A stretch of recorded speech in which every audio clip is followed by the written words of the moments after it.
Hello, I'm Bob the Bookerer and welcome to my channel. And today I just wanted to talk a bit about the books that I've been reading this week. I hope you are having a wonderful week and yeah, that things are going well. We have brief bits of sun here, so I'm going to try and record when I can. But let's get going and yeah, I hope everything is going well with you.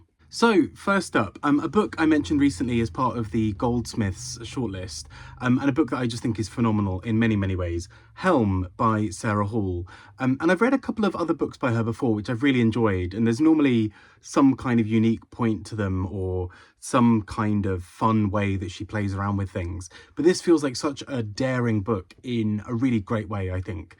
So this book, Helm, the titular character of this book, is essentially a wind. It's part of a mythical story, or a story that's often told in the same way that there are these mythical creatures or mythical conditions or things that happen that are given a name. And Helm, in this sense, is a wind that plays tricks on people, that disrupts things, that moves around and changes things.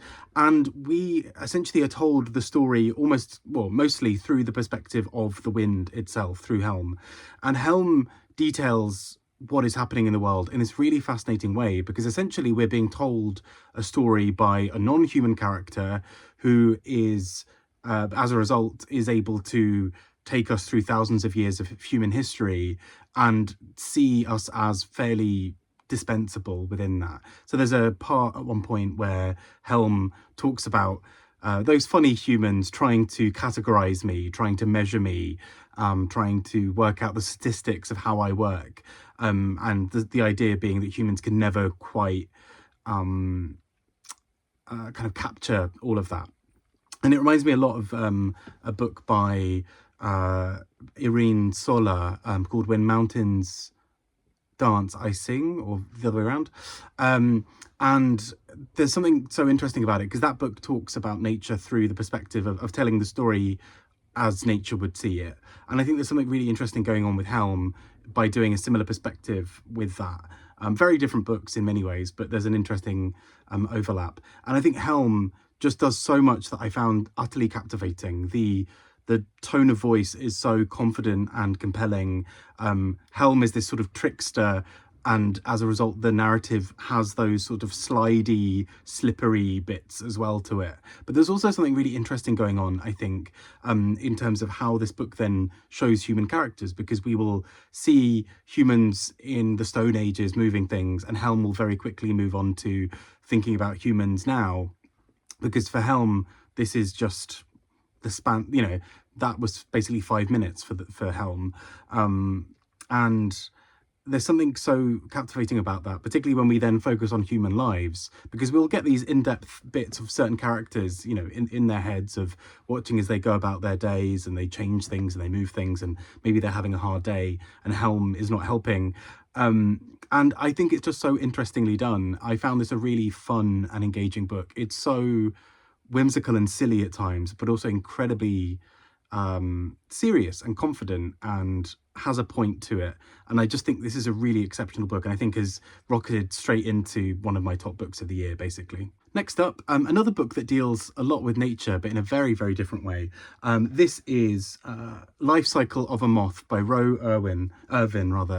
And this book is just so interesting in many ways. We are basically told the story mostly through the perspective of a young child who, for the whole book, pretty much, she changes names several times during the book, but we are first introduced to her as just daughter, because essentially she and her mum are living together in the forest, and they have a very self-sufficient life, but nobody else is really involved in this. They very much only spend time around each other.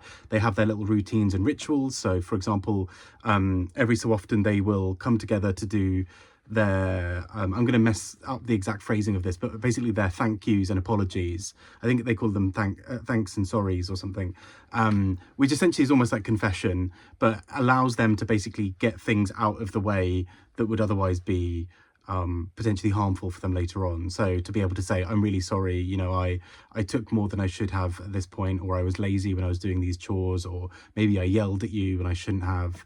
and it allows them to have this relatively peaceful existence. But what happens very quickly is this book moves into uh, a real sense of threat or danger when other people start to be involved. And without spoiling anything, essentially they come across people in the forest, and this becomes a whole new thing, particularly because this book is told in such an idiosyncratic way. There's an idiolect between the mother and daughter, which basically means that they speak in a very unusual way. It's English, but it's slightly different, and so we will just see these little phrases that are very much theirs, or maybe fill in for words that they need but haven't necessarily been invented.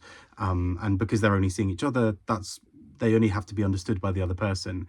And so there are these really interesting interactions in this book as well, where essentially the daughter meets somebody else and is trying to explain her life, and some of the rituals don't make sense to them, some of the language doesn't make sense to them, and you've got all of these little patterns and things that are happening that just mark them out as other. And in some ways that is partly the point, because it seems to distance them and make the outside world more threatening. If you think of any kind of horror film where there's an in-group and an out-group, there's a lot of that going on here.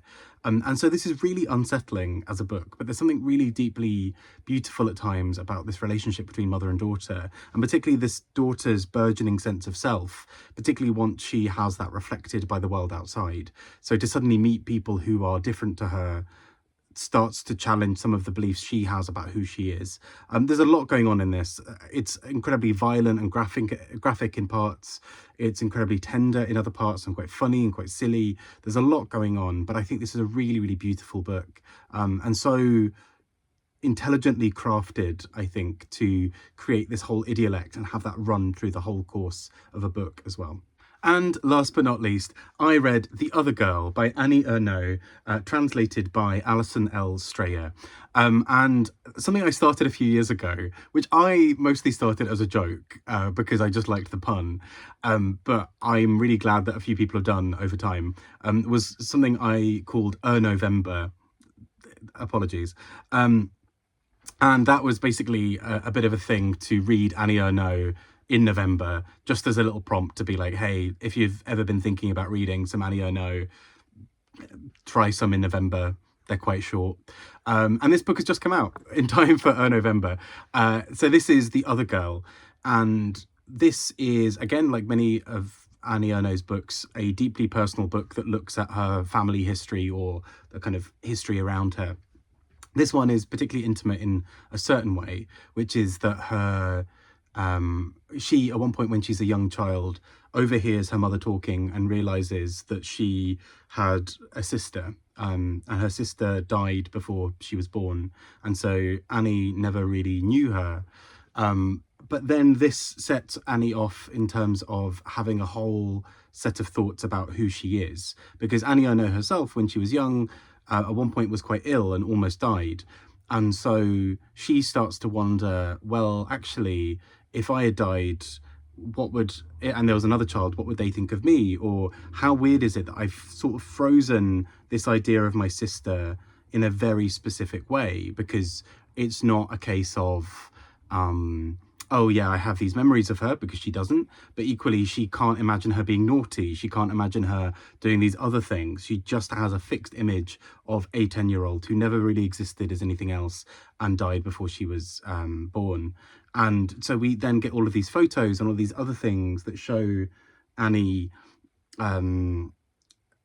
kind of trying to unpick a history of her sister, which I just found utterly fascinating and thought was really clever as a narrative device, but also really heartbreaking in ways, because Annie is writing for somebody who can never really respond, and she is trying to sort of seek out a history and reinvent something that cannot really be gained back.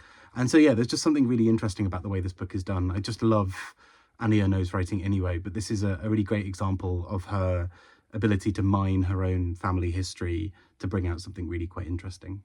So those are the books that I've been reading this week. I hope you're doing really well. We've now got some sun out of nowhere. I hope you're keeping really well and having a great week. And please, if it does interest you to take part in Ernauxvember, please do have a little look. I think quite a few of her books are in libraries and on various apps like Libby and things like Everand and things like that as well. So yeah, try and find them if you can, or obviously support your local presses and indie bookshops. But I hope you're having a great week. Take care and speak to you all very soon. Bye bye.